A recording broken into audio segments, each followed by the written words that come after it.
Bonjour à tous, bienvenue sur la chaîne de Plancton Curieux.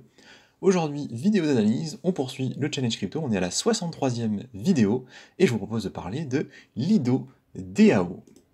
Du coup, Lido DAO, déjà le LDO c'est le token de Lido et DAO, et dans l'idée, en une phrase, c'est un protocole de liquidité stackée.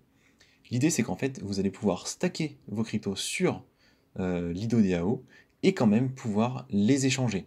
On parle de ça dans la partie technique. A noter qu'actuellement c'est en 32e position, une capitalisation de 1,7 milliard, des volumes de à peu près 200 millions et un cours à 2,13 $. Notez que début janvier il était autour de 1 $, donc il a fait une belle perf, mais on verra ça en fin de vidéo sur les graphiques.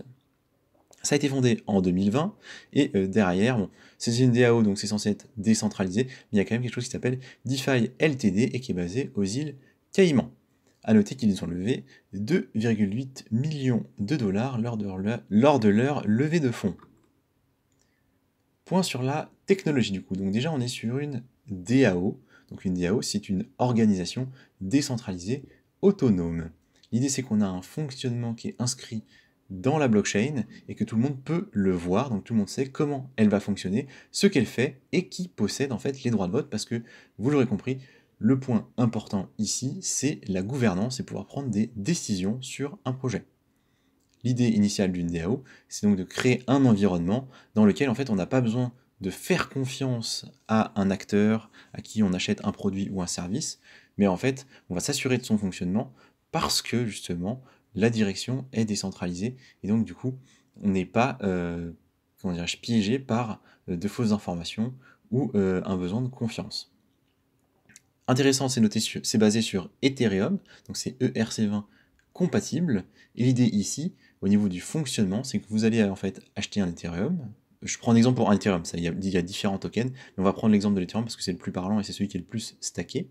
Donc je prends un Ethereum, j'ai envie de le stacker. À noter que si je veux faire du stacking sur la blockchain Ethereum, il faut 32 Ethereum, donc c'est pas à la portée de tout le monde.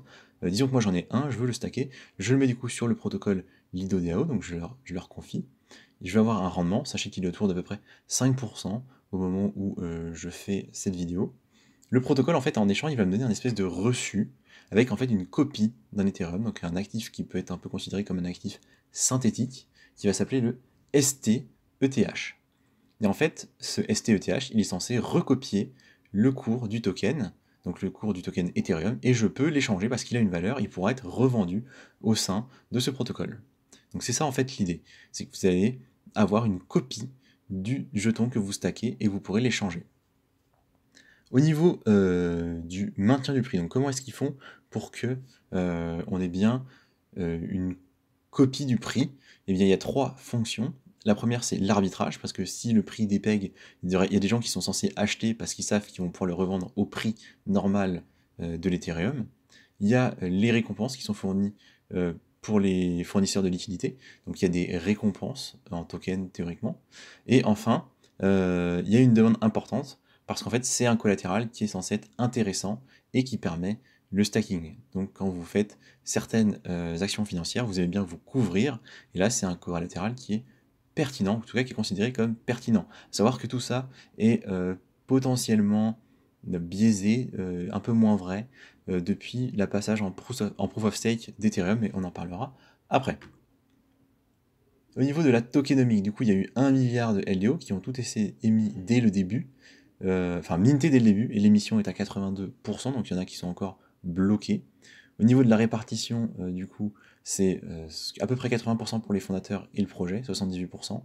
À noter que ça englobe les récompenses, et 22% pour les investisseurs, les fameux 2,8 millions qu'on a eu en début de vidéo.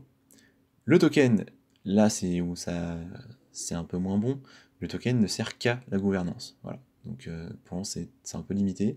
Au niveau des récompenses, je ne sais pas si elles sont délivrées dans ce token-là, j'ai pas vu d'informations dans ce sens-là.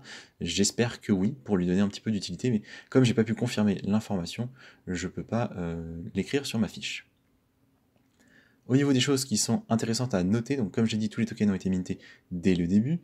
Il y a 5 millions de TH qui sont stackés actuellement sur LDO à un rendement de 5% par an. Notez que 5 millions d'Ethereum, c'est pas grand chose vu qu'on est sur une supply de plus ou moins 120 millions, 122 millions, je crois, Enfin, au niveau des tokens qui sont disponibles, donc on a l'Ethereum, on a le Matic, on a le Solana, le DOT et le Kusama. Donc ça reste assez limité quand même, mais c'est des blockchains qui sont relativement importantes.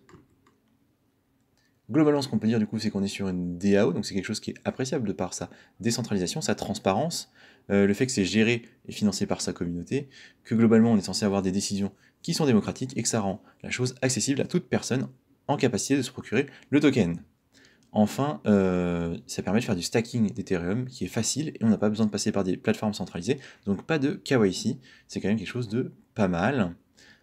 Dans les points négatifs, le vesting est censé être terminé, donc c'est-à-dire que les gens qui avaient du token dès le début, les investisseurs, etc., ont censé avoir terminé leur vesting en décembre 2022. Alors, ce qui est surprenant, c'est que là, le token pump complètement, donc on peut se demander ce qui s'est passé. Bon, évidemment, il y a la hausse des cryptos de manière générale, mais théoriquement, il devrait y avoir un dump du fait de la vente des tokens. Bon, on ira voir sur le graphique, mais c'est pas ce qu'on a observé, en tout cas pas début janvier.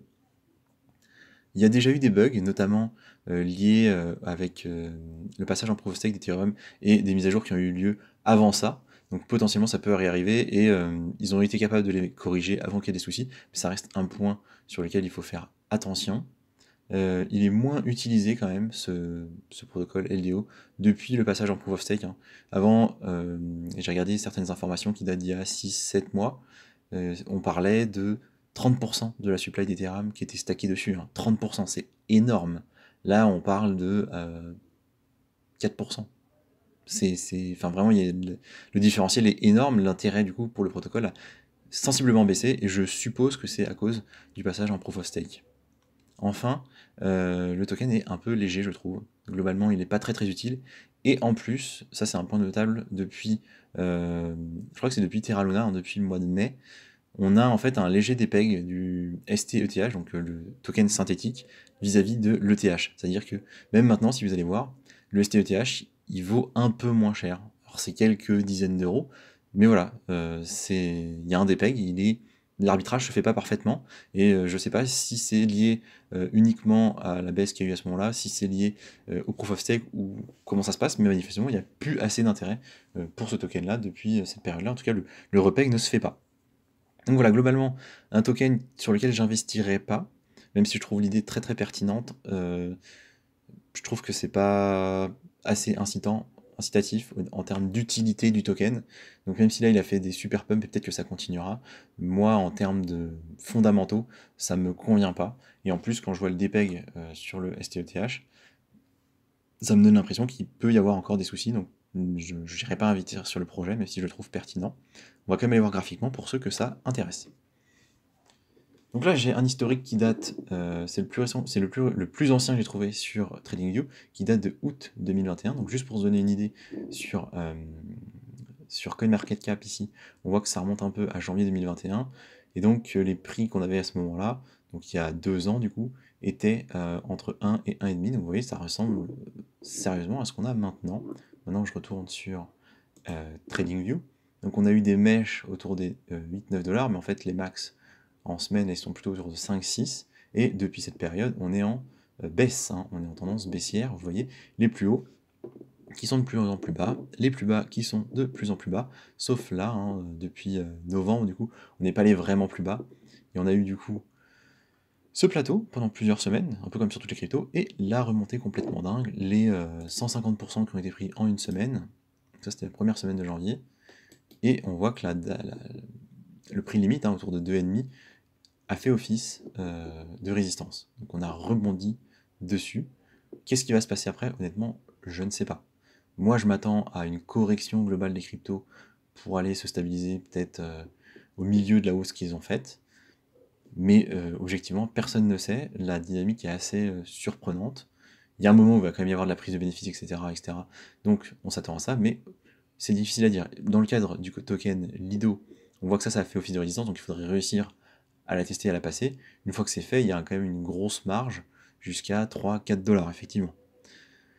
À voir du coup, difficile de se prononcer dessus. Moi, à titre personnel, j'en achète pas comme je l'ai dit, et si je devais en acheter parce que j'étais intéressé, je serais de ceux qui attendraient le retracement, même s'il est assez incertain, et j'attendrais peut-être les 1,5, qui me semblait être une zone de support à peu près pertinente.